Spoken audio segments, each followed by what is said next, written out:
جو عدالتوں کا سامنا نہیں کرتے، جیلوں میں موجود ہیں، جو ملک سے باہر اپنا علاج کروانے جاتے ہیں، انہیں بھی اجازت دینی چاہیے۔ 4 ہفتوں کا معاملہ تھا،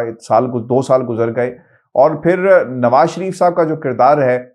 میڈیا کے اندر اور استعمال کرنے کا، اس کو رکنا چاہیے، کیونکہ پیمرا نے تو پابندی لگا رکھی ہے۔ جی رائے صاحب۔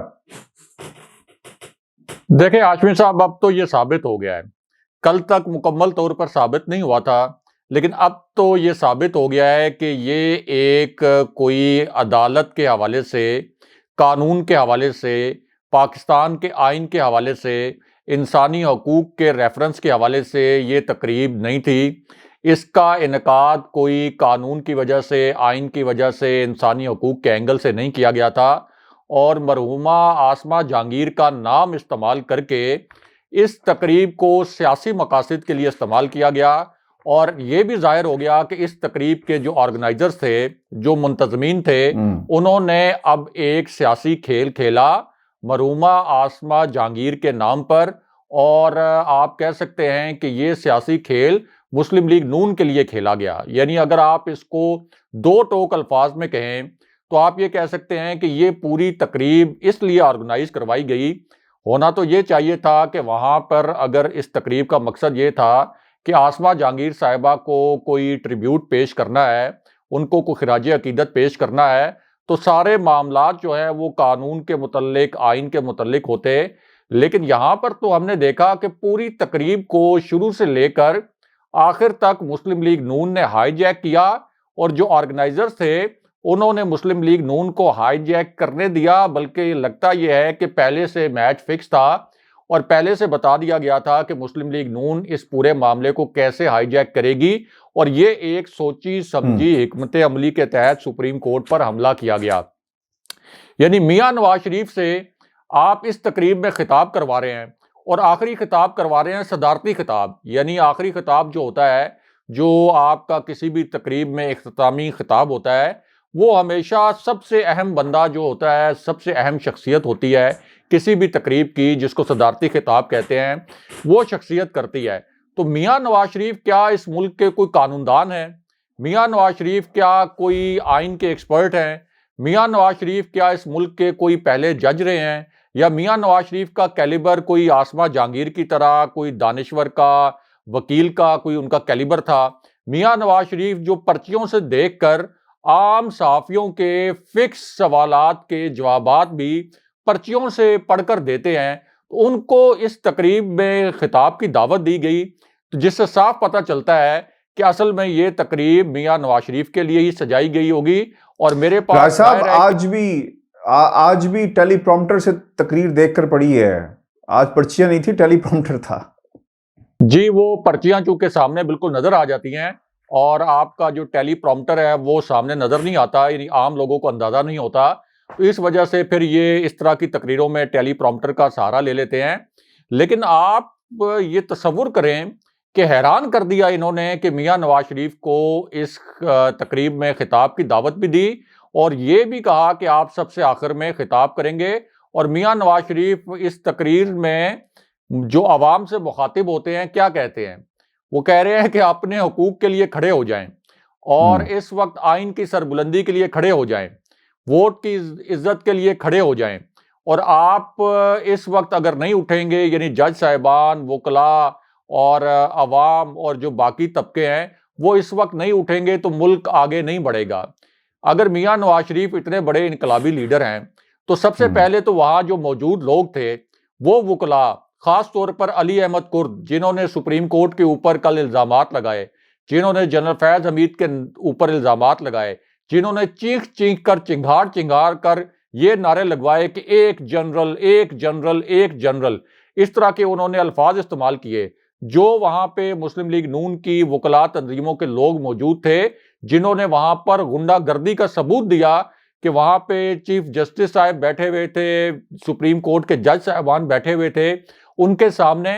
چیف جسٹس کے خلاف نعرے لگائے۔ تو ان کو میاں نواز شریف کو آج پوچھنا چاہیے تھا، وہیں پہ موجود ہوں گے ظاہر آج بھی، تو میاں نواز شریف کو پوچھنا چاہیے تھا کہ اگر آپ اتنے بڑے انقلابی لیڈر ہیں اور یہاں پہ انقلاب کا درس دے رہے ہیں، تو آپ تو یہاں پر ایک جعلی میڈیکل رپورٹ کے اوپر یہاں سے فرار ہو کے آپ چلے گئے تھے لندن، اور اگر چلیں آپ کی طبیعت خراب تھی تو آپ لندن میں اپنا ٹریٹمنٹ مکمل کروانے کے بعد واپس کیوں نہیں آتے؟ اگر آپ کوئی نام نہاد انقلاب کو لیڈ کرنا چاہتے ہیں تو آپ آئیں پاکستان، یہاں آ کے لیڈ کریں۔ لیکن میں حیران ہوتا ہوں کہ یہ نون لیگ کے جو قریبی دانشور ہیں، یہ کبھی میاں نواز شریف کے اوپر یہ سوال نہیں اٹھاتے، کبھی مریم نواز سے یہ سوال نہیں اٹھاتے کہ میاں نواز شریف کیوں واپس نہیں آتے۔ خود تو وہ لندن میں بیٹھے ہوئے ہیں، بیٹے ان کے دونوں لندن میں ہیں، ان کے متعلق مریم نواز یہ کہتی ہیں کہ وہ دونوں برطانوی شہری ہیں، ان کے اوپر پاکستان کا قانون نافذ نہیں ہوتا۔ تو کیا ہم ان کے غلام ہیں؟ کیا ہم ان کی رعایا ہیں؟ کیا یہ ہمارے اوپر بادشاہ بنا کر مسلط کیے گئے ہیں، یا کوئی وہی اتری ہے کہ یہ ہمیشہ ہمارے حکمران رہیں گے؟ کہ بیٹے دونوں جو ہیں وہ برٹش نیشنل ہیں، ان کے اوپر پاکستان کا قانون نافذ نہیں ہوتا، میاں نواز شریف لندن میں جا کر بیٹھ گئے ہیں۔ مریم نواز یہاں سے لندن جانے کی کوشش کر رہی تھی، پرائم منسٹر عمران خان نے اس ڈیل کو توڑا۔ شہباز شریف یہاں سے لندن فرار ہو رہے تھے، پرائم منسٹر عمران خان نے ایئرپورٹ پر ان کو دبوچا اور ان کو رکوایا، ورنہ وہ بھی چلے جاتے۔ ویسے پرائم منسٹر عمران خان کی تو زیادہ سیاسی مشکلات آسان ہو جاتی اگر وہ شہباز شریف کو بھی جانے دیتے، لیکن چونکہ پرائم منسٹر ایک فائٹر ہیں تو ان کا ایک ویژن کہ ہم نے احتساب کا عمل مکمل کرنا ہے اور شہباز شریف کو نہیں جانے دینا۔ تو انہوں نے تو پاکستانی عوام کو اپنی رعایا سمجھا ہوا ہے اور اپنا حق سمجھا ہوا ہے کہ ان کو کوئی قدرت نے حق دیا ہے کہ انہوں نے ہمارے اوپر حکمرانی کرنی ہے اور ہم نے نسل در نسل ان کا غلام رہنا ہے۔ تو میاں نواز شریف لندن میں بیٹھ کر اس ملک کے 22 کروڑ عوام کو درس دے رہے ہیں کہ یہاں پہ کوئی انقلاب لے کے آ جائیں۔ تو اگر آپ اتنے بڑے لیڈر ہیں تو مریم نواز بھی کہتی ان کو کہ آپ آئیں، تشریف لائیں یہاں پر اور یہاں آ کر آپ انقلاب کو لیڈ کریں۔ اگر آپ یہ کہتے ہیں کہ وہ واپس آئیں گے تو ان کو مقدمات کا سامنا کرنا پڑے گا، تو اس کا مطلب تو یہ ہے کہ مسلم لیگ نون کی جو دیگر قیادت ہے اس کو بھی لندن فرار ہو جانا چاہیے۔ ان کو تو آپ لندن نہیں جانے دیتے۔ اگر آج احسن اقبال، خواجہ آصف، شاہد خاقان عباسی کہیں کہ ہم بھی لندن چلے جاتے ہیں تاکہ ہم پر جو کرپشن کے الزامات ہیں، ہمیں جو مقدمات بھگتنے پڑ رہے ہیں، دوبارہ سے ہمارے جو جیل جانے کے خدشات ہیں، ہم ان خدشات سے بچنے کے لیے لندن چلے جائیں، تو کیا میاں نواز شریف ان کو اجازت دیں گے کہ وہ لندن میں جا کے بیٹھ جائیں؟ اپنے رشتہ داروں کو، اسحاق ڈار کو تو انہوں نے وہاں پہ بٹھایا ہوا ہے۔ اسحاق ڈار ادھر ڈی فیکٹو پرائم منسٹر تھے، ہاشمی صاحب، 23 کمیٹیوں کو وہ چیئر کر رہے تھے، اور ادھر کسی کی مجال نہیں تھی کہ اسحاق ڈار کی اجازت کے بغیر کوئی پتہ نہیں ہلتا تھا۔ اسحاق ڈار نے ادھر اتنے مزے کیے، اور اس کے بعد جیسے ہی پتہ چلا کہ اسحاق ڈار کے خلاف بھی کارروائی ہو سکتی ہے تو اسحاق ڈار جو ہیں وہ یہاں سے فرار ہو کے چلے گئے لندن، اور اس کے لیے انہوں نے طیارہ استعمال کیا شاہد خاقان عباسی کا، اور شاہد خاقان عباسی اس وقت پرائم منسٹر تھے، خلاف ضابطہ ان کا طیارہ استعمال کیا اور اس کے بعد سے واپس نہیں آئے۔ آج تک مریم نواز نے یہ نہیں کہا کہ اسحاق ڈار آپ واپس آئیں، یہاں پہ حکومت کے مزے لینے کے لیے تو آپ ٹھیک ہیں، لیکن جب آپ یہاں پر جو نام نہاد انقلاب میاں نواز شریف لانا چاہتے ہیں، اس انقلاب میں حصہ ڈالنا ہے، تو آپ وہاں پہ بیٹھے ہوئے ہیں۔ عابد شیر علی چونکہ میاں نواز شریف کے رشتہ دار ہیں تو ان کو وہاں پر بٹھایا ہوا ہے لندن میں، یہاں مسلم لیگ نون کے کارکنوں کو بے وقوف بنایا ہوا ہے، اور مسلم لیگ نون کے کارکن کیا یہ نہیں سمجھتے کہ مریم نواز نے کس طرح سے بات کی تھی کہ میری ایک سرجری ہونی ہے معمولی سی، جو یہاں نہیں ہو سکتی، جو لندن ہو سکتی ہے، اس کا مقصد کیا تھا؟ اور مریم نواز نے اس سے پہلے اپنا نام ECL سے نکلوانے کے لیے جو درخواست دی تھی، اس کا مقصد کیا تھا؟ شہباز شریف جب لندن فرار ہو رہے تھے تو اس کا مقصد کیا تھا؟ یعنی یہ چاہتے ہیں کہ ہم تو جا کے لندن بیٹھیں، ہمارے کارکن یہاں پر ہمارے لیے ماحول بنائیں اقتدار میں واپسی کا، اور اس کے بعد ہم وہاں سے لینڈ کریں یہاں پہ وائسرائے کے طور پر، اور یہاں پہ آ کے اپنی رعایا اور اپنے یہ جو غلام ہیں 22 کروڑ ان کے اوپر حکمرانی کریں۔ تو یہ تو بہت ہی انفارچونیٹ تھا کہ میاں نواز شریف کو عدالتوں نے اشتہاری قرار دیا ہوا ہے، عدالتوں نے مفرور قرار دیا ہوا ہے، ان کی جائیدادوں کی نیلامی ہو رہی ہے، اور ایک ایسا شخص جس کو عدالتوں نے مفرور قرار دیا، اشتہاری قرار دیا، جس کو سپریم کورٹ نے تاحیات نااہل کا، اس سے آپ قانون کی حکمرانی پر لیکچر دلوا رہے ہیں؟ یہ کون سی کانفرنس ہے؟ یعنی یہ عدلیہ کے موضوع پر اور آئین کے موضوع پر، قانون کے موضوع پر کیسی کانفرنس ہے کہ جو پاکستان کا اس وقت سب سے بڑا اشتہاری ہے، جس کو پاکستان کی سپیریئر کورٹس نے اور لوور کورٹس نے سب نے سزائیں سنائی ہیں، اس سے آپ عدلیہ کے معاملے پر اور قانون کے معاملے پر تقریریں کروا رہے ہیں؟ اور اس کا پیچھے ماضی کیا ہے؟ ماضی یہ ہے میاں نواز شریف کا کہ سپریم کورٹ کے اوپر میاں نواز شریف کے دور میں حملہ ہوا تھا، سپریم کورٹ کی اینٹ سے اینٹ بجا دی تھی انہوں نے، سپریم کورٹ کے حوالے سے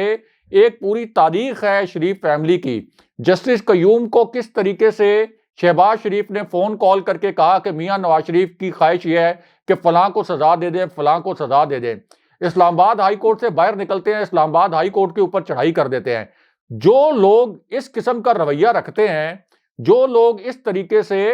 ججوں کے اوپر چڑھائی کرتے ہیں، آپ ان کو آئین اور قانون کی حکمرانی کے لیے لیکچر دینے کے لیے بلاتے ہیں۔ یہ بہت ہی انفارچونیٹ تھا۔ فواد چودھری ہوتے یا کوئی اور ہوتا، اس کا ڈیسیژن یہی ہونا چاہیے تھا۔ اور یہ تو جسٹس صاحب کو سوچنا چاہیے،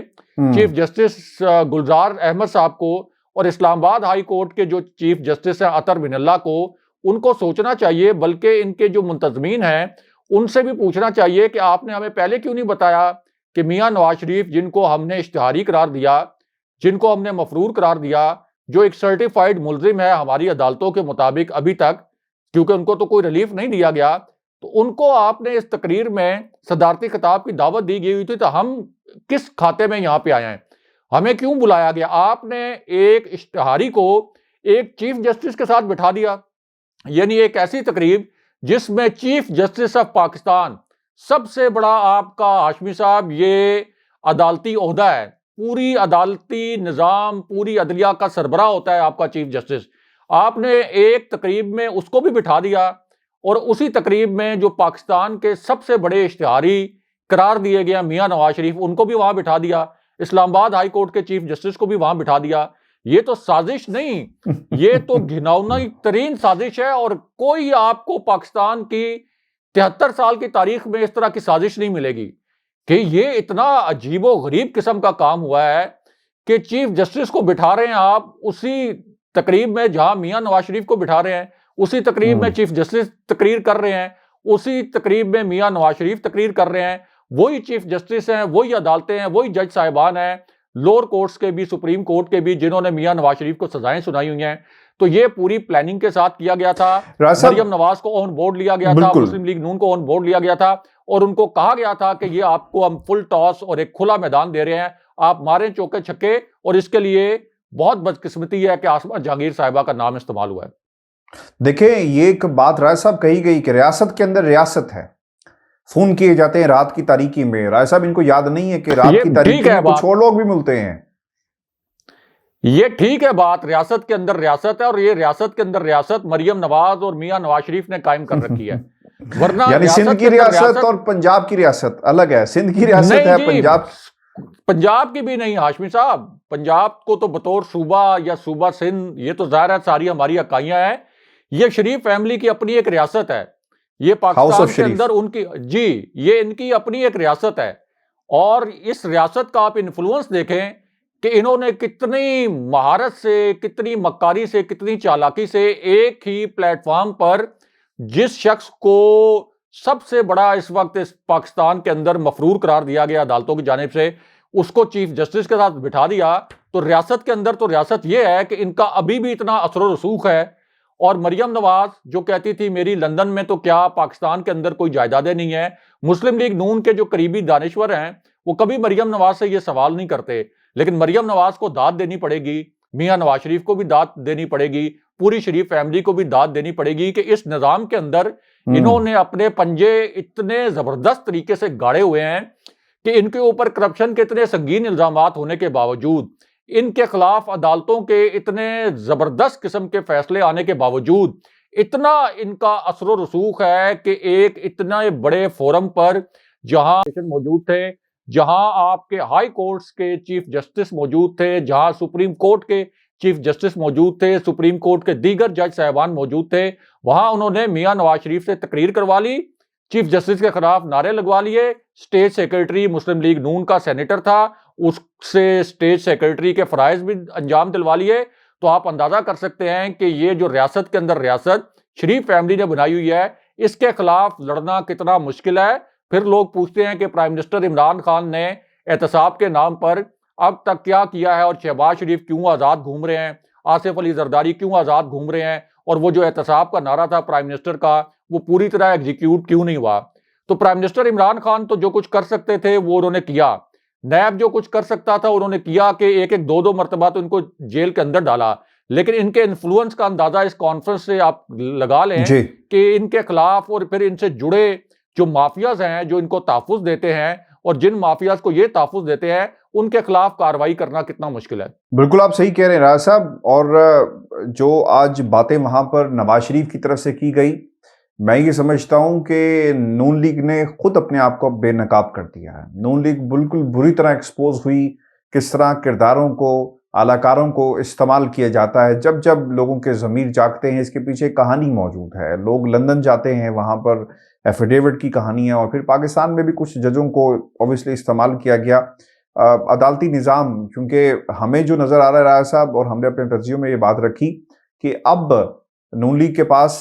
دلیل ختم ہو گئی ہے، ثبوت ختم ہو گئے ہیں، آرگومنٹس کچھ نہیں ہے، اس لیے عدالت سے باہر یہ اب کیسز جو ہیں وہ لڑے جا رہے ہیں۔ ویورز، یہ ہمارا آج کا شو تھا۔ اپنے کمنٹس ہمیں ضرور بھیجیے گا، چینل کو سبسکرائب کرنا مت بھولیے گا۔ مجھے اور ابراہیم راج صاحب کو اجازت دیجیے۔ اللہ نے